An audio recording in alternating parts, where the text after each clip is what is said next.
Welcome to Doctors on Call. I'm Jenna Miller. Healthy eating is one of the best things you can do to prevent and control health problems such as heart disease, high blood pressure, type 2 diabetes, and some types of cancer. Your heart, your brain, your entire body benefits from exercise. More than 70 million adults in the U.S. are obese and 99 million are overweight. The good news is that you can take steps to lose weight, and losing even some weight can make a big difference to your health and how you feel. You may not have to lose as much as you might think in order to start seeing health benefits. Healthy eating and diet is our topic tonight on Doctors on Call with our guests, Dr. Dustin Moffitt and Jessica Moffitt.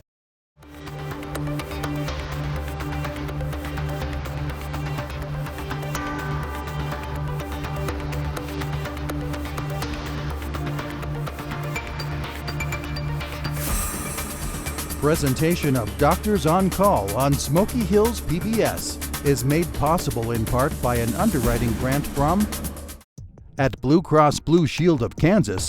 We're committed to being a healthcare partner you can turn to. That's why we're simplifying the health insurance experience so you can feel more empowered in your health. Russell Regional Hospital, experts, neighbors, friends. Dr. Dustin Moffitt received his bachelor's degree in chemistry from Wichita State University and his doctor of naturopathic medicine from the National College of Natural Medicine in Portland, Oregon. He is a member of the American Association of Naturopathic Physicians, the Oregon Association of Naturopathic Practitioners, and the Western Pain Society. Dr. Moffitt is the medical director at the Reardon Clinic in Hayes. He specializes in micronutrient testing, regenerative medicine, and anti-aging therapies. Jessica Moffitt received her Bachelor of Science degree in Public Health with an emphasis in physical activity and exercise from Portland State University and became a certified health education specialist in 2016. Jessica moved to Hayes with her husband Dustin in 2017 and is owner and director of health education at Prospectively Healthy in Hayes.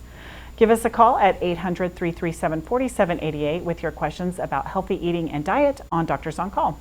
Doctors on Call brings you information which may be useful to you when you see your own physician. Thank you both for coming and joining us tonight. We've got lots to cover, so let's go ahead with some of our questions.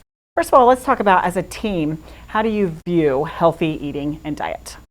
Yeah, I think one of the biggest things that I try to express right from the get-go with everybody that I encounter is that health is a spectrum. From 0 to 100, 0 being a rock that doesn't eat or sleep or breathe, 100 being a unicorn that probably doesn't exist. So, you decide where you are and where you want to be. And the process of becoming healthy and healthy eating is just making small, better choices one at a time to move yourself closer to that goal. Anything to add to that, Dustin? I evaluate each patient on a case-by-case basis and make sure that the approach that I do is going to work for them. Because most people don't want to go to that 0 to 100 real quick, so I try to meet them where they need to be. A lot of the times I do end up referring to Jess for individualized nutritional counseling, but kind of just evaluating what that patient needs. Excellent. Now let's talk about the difference between a wellness specialist and a nutritionist or a dietitian. Yeah, so a dietitian is going to have a degree specific to diet. Diet in the traditional sense being our nutritional habits, what it is that we eat on a consistent basis. And that's going to be their primary focus. But my certification and my degree is more of a wellness-based education approach. So looking at all the different pieces that encompass being well and being healthy, not just how we eat or what we eat, but when we eat, the amounts that we eat, the toxins that we expose ourselves to or that we can remove, stress, sleep, happiness.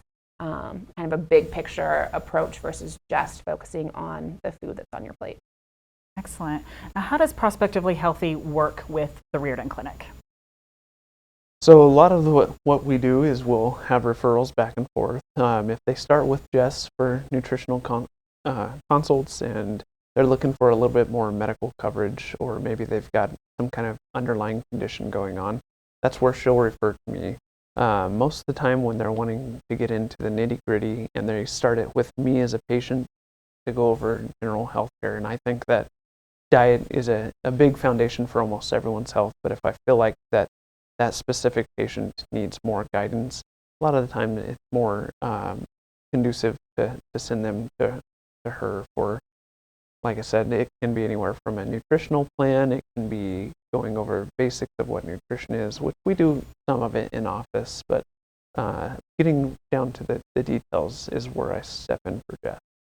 Sure. And what are some of the services that the Reardon Clinic offers that Prospectively Healthy might not?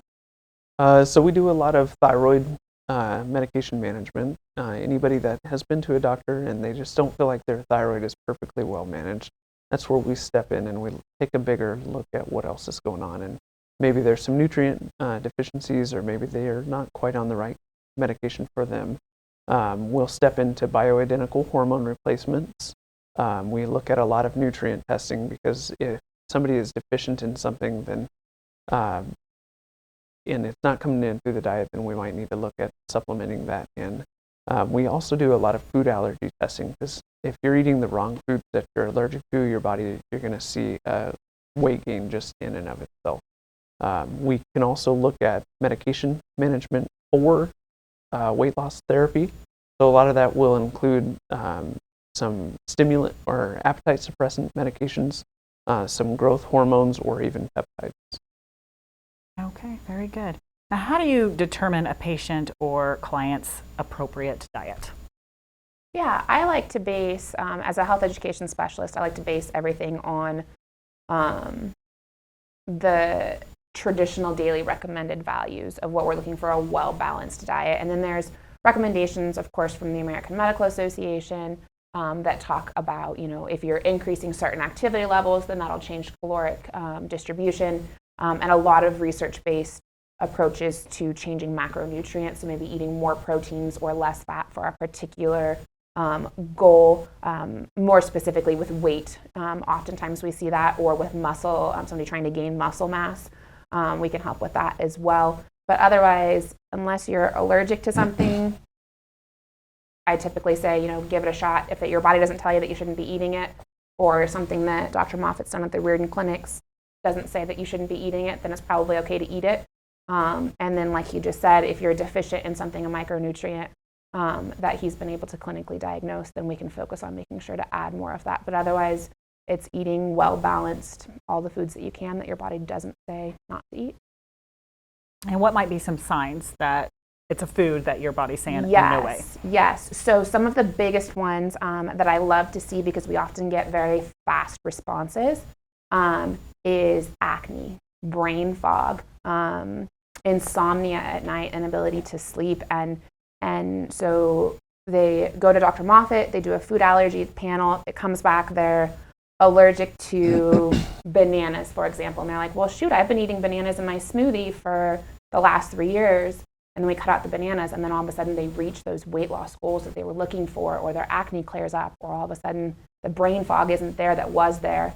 And those are common ones. Gut irritation, bowel changes, gas, bloating, inflammation. Those are also really common signs of, hey, my body's just really not comfortable eating this. Okay. Dr. Moffitt, what is your approach to healthy eating? That is difficult to ask or answer for everyone, but I'll try my best. A lot of the times with healthy eating, what I say is minimize any kind of processed foods. Now, processed, anytime you touch something, it can be processed, but I mean boxed foods, things that come in bags, typically things that are in a package you want to refrain from. Stick with more real health foods. Real health foods tend to be on the perimeters of grocery stores. So you've got your produce section, your dairy, your meat department, and then usually breads. Those are the least processed typically in a grocery store. Then you can start looking at proportions. And then with a meal plate, we'd want approximately 50% of that meal to be of some kind of a fiber source. So vegetables will fit that bill quite frequently. You want, at every single meal, you want some kind of a protein, fat, and fiber is what I focus on. Now, technically, fiber is a type of carbohydrate, but I like to really bring emphasis on the fiber, because a lot of people just seem to be lacking. The American diet tends to have about 12 to 16 grams of fiber, where we actually are supposed to be consuming about 40 to 60 grams of fiber a day. So there's quite a deficit. once you've kind of hit those parameters, then we move to more micronutrient assessment. So macronutrients are the protein, fat, fiber. Micronutrients are all the different trace minerals, all the vitamins, everything else that is in it. So if you're eating more like the rainbow or getting a variety of different foods, then you're going to be eating a larger array of micronutrients. What about you, Jessica? What is your approach to healthy I eating? think he nailed it. Okay. Yeah, I think, one of the biggest things that I look at is recipe replacements and finding alternatives. One thing that I always like to express at that very first session with my clients is that we're not going deprivation on anything. If you really want to have chocolate cake for your birthday, that's great. We're going to make a healthier recipe alternative for a chocolate cake for your birthday so that you can still enjoy that. And if it came off of an animal or out of the ground or off of a tree, you've got a pretty good start of it being a good food. And then, like Dr. Moffitt said, making sure that the servings that you're eating are proportionate, frequent enough throughout the day, that you're not eating too much in one sitting, and then focusing on how you're eating that as well. Are you rushing? Are you sitting down to be able to chew your food? Are you multitasking? Are you in front of the TV? Are you paying attention to hunger cues? All of that comes into play as well when we look at a wellness approach on healthy eating. And who might be a good candidate for your combined services?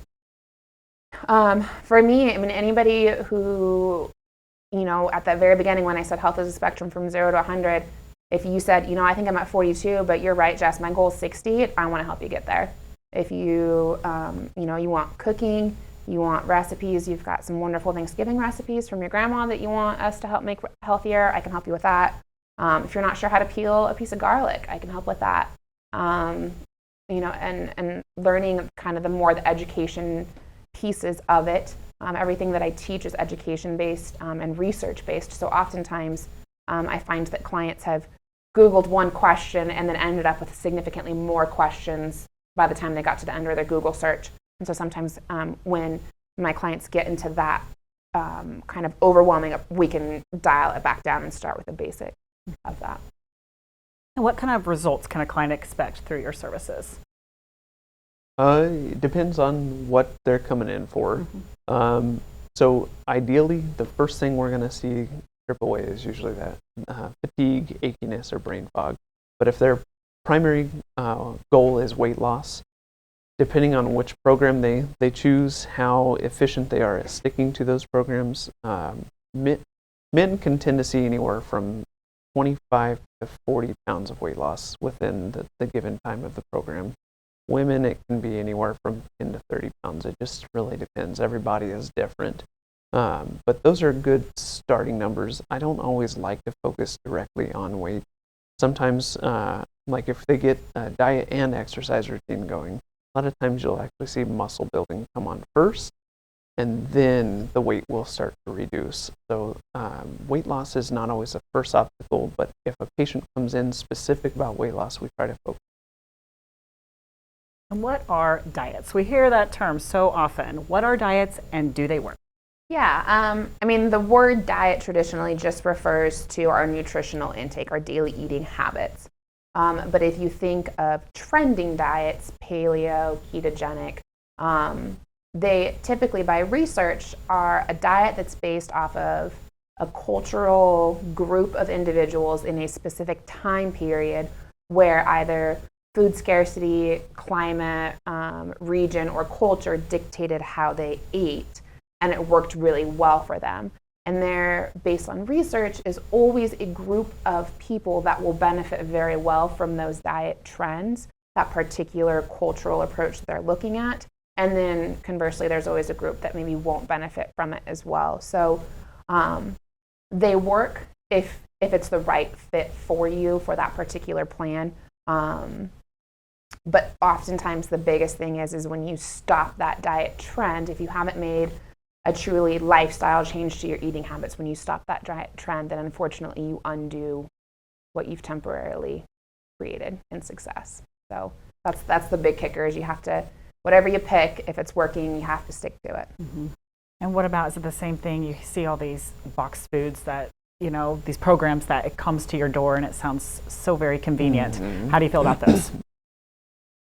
Depends. There's one of them that I truly stand behind. It's actually got a lot of benefit to it. goes in along with intermittent fasting, considered a fasting mimicking diet. That one can be utilized, but if you're after it primarily for weight loss, I would not utilize that. It's more about immunostimulation at that point. So when we fast the body for a certain amount of time, we actually see immune stimulation specifically after 72 hours. That is about the only one that I would say in a box I would get behind, but it's not for weight loss. Some of the other ones, they don't teach you any morals of how to sustain that weight loss. You may get weight loss. Most of the time it's going to be water reduction because what it's doing is it's reducing a short-term inflammatory load, which then lets your body shed that excessive water weight. And then that's why a lot of people bounce right back very quickly. Some people will have long-term success weight loss, but the most important diet that I can say diet program would be not a diet. Start looking at doing lifestyle changes. Change up what you're doing in your life where you have sustaining results. Now there can be such thing as let's hit a strong reset button, which is where a lot of medical weight loss programs come in. Hit that strong reset button, but you've got to hit that ball rolling, hit the ground rolling and ready to go to the next item. You want to make sure that you keep that weight loss. Nobody wants to lose weight to then gain it back to then lose weight. That's called yo-yo dieting, right? And we actually see people that tend to yo-yo diet tend to gain more weight over the years, and it doesn't really improve their health. Can that be a danger to a person's health, going back and forth like that? It certainly can. So there are definite health consequences that can come from it. A lot of it can contribute to something called metabolic syndrome. We can also see gallstones develop over time. Not always clear-cut, perfect that way, but it's just not good to put your body through the ringer like that. So the body likes stability, just like most of us do. We like some kind of a routine throughout the day. Our body is the same way. We want to make sure that we're establishing healthy routines for our success long term. Now, just because somebody may come to a mild mishap and slip, that's okay too. We're all humans. You can't be perfect, and we never expect you to be perfect. We will always try to meet you where you are. We'll encourage you to keep making the right choices, but taking a step back and always realizing that, hey, mistakes are okay. Is there any truth behind, speaking of mistakes, that some diets will say diet, but then take one day and cheat? Like, is there any science behind that, or is that, how do you feel about that? I always encourage people good, better, best. So try and eat 85% of your meals to be something that's strictly for nutrition for your body, to feed and fuel your body, to create success, to enjoy your lifestyle.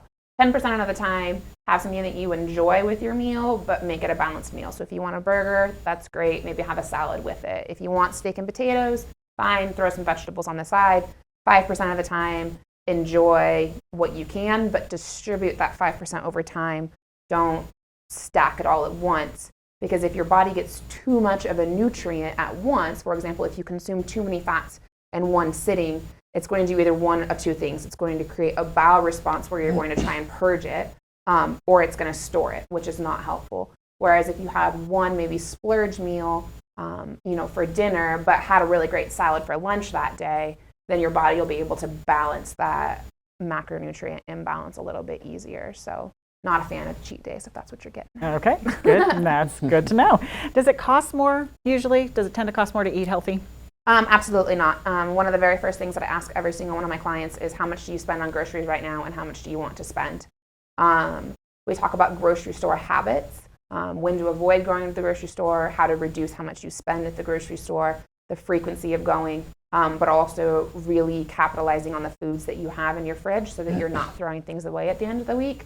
And I absolutely have yet to have a single client give me a budget that I can't make work for them. Excellent. I think sometimes when we use the term diet, people are thinking, I have to eat salad and smoothies all the time. Is there any truth to that? Salads and smoothies are a really great way to get a ton of fruit and vegetables in all at once. My smoothies typically are called things like cinnamon roll and apple pie. They're pretty darn good. I like to do a little bit more than just the straight spinach and protein powder into a smoothie, but they absolutely don't have to. If someone comes to me and they're like, there's no way that I'm drinking a smoothie or juicing and I'm not having more than a side salad, that's 100% okay, and we can make it work elsewhere. It's just an easier way to get a high amount of servings in very quickly, rather than having to spread those servings of fruits and vegetables out throughout the whole day, and fiber. Sure. Now, when we were talking about trends and diet trends, there's also a lot of trends as far as diet pills go. Mm-hmm. What are the benefits or not so much benefits from those? Depends on what kind of diet pill there are. Some of the diet pills on the market are purely just different supplement combinations. They may contain vitamins, they may contain minerals. Sometimes those are deficient. A lot of them will say that they're thermogenic. They make the body burn fat. There's not enough research to state absolutely that they're there.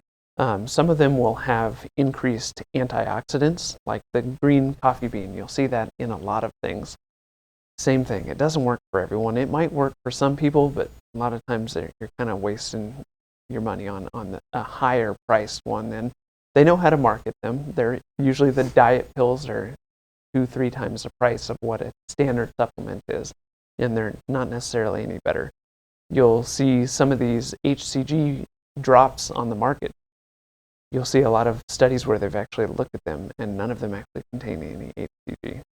So you've got to be careful what you're spending your money on. There are some useful ones out there, but you really got to pick through the weeds. You can get bad products, or you can just be burning your money, not getting anywhere. Talk to your friends and family, see if they've known supplements that work for them, and generally talk to your friends and family that don't have money interest behind them. There's a lot of pyramid marketing or multi-level marketing out there where they're just trying to make a buck off you. So just be careful. Absolutely. Is cleansing a safe way to start a weight loss program? Yeah, I like doing a cleanse 1 to 2 times a year personally for myself. I feel like it's a great way to reset any toxins that I've exposed myself to over the last 6 or 12 months. But it's also a really nice way to clear rapidly some of that brain fog and sludge that's built up into us. So if someone comes in and they say, hey, I have this timeline, it's a little difficult, or I'm at a breaking point where if I don't have something soon, I'm not enjoying life. I'm gonna just not go to the pool at all this year if I don't lose some weight, or when it gets to kind of that option of having to choose between really living and seeing results. I think it's a great thing to throw in at the beginning, and then also just for feeling great. I love to do one particularly after the holidays. After we tend to drink a little bit more towards the end of the year, so the first part of the year is a great time to do that.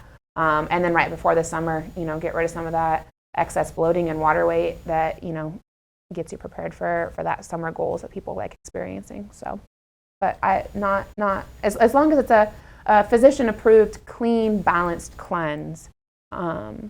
Then typically I'm all for it. Okay. What about low calorie intake? That's often attributed to weight loss. Calories in, calories out. How do you feel about? I'll go ahead and take that one. So HCG diet tends to revolve around a lot of low calorie. It tends to be 500 or 600 calories. That is not sustainable long term. Short term, it can be useful. You've got to be careful. I don't think that many people should go through that without the assistance of some kind of a medical assistance program. Mainly because you can actually crash your metabolic rate if you do it incorrectly. So you want to make sure that you're keeping up with that.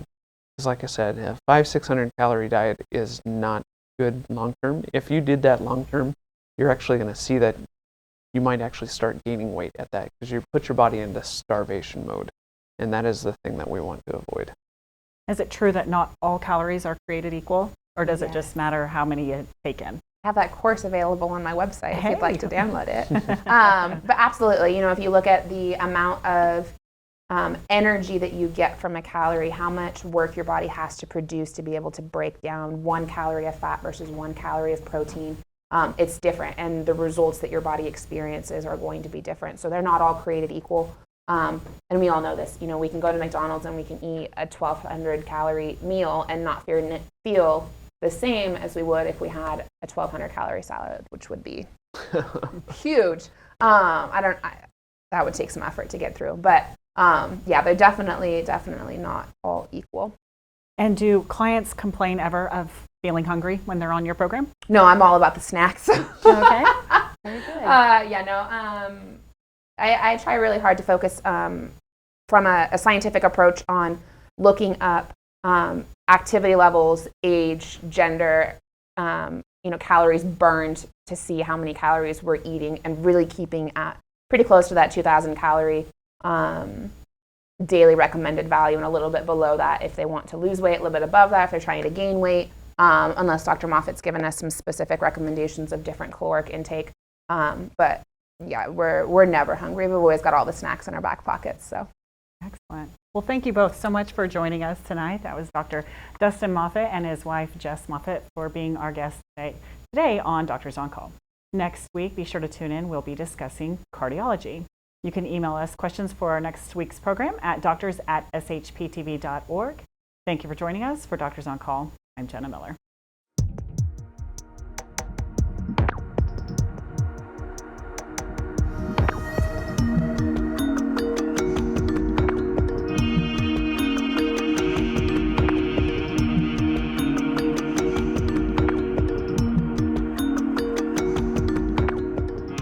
Presentation of Doctors on Call on Smoky Hills PBS is made possible in part by an underwriting grant from at Blue Cross Blue Shield of Kansas. We're committed to being a healthcare partner you can turn to.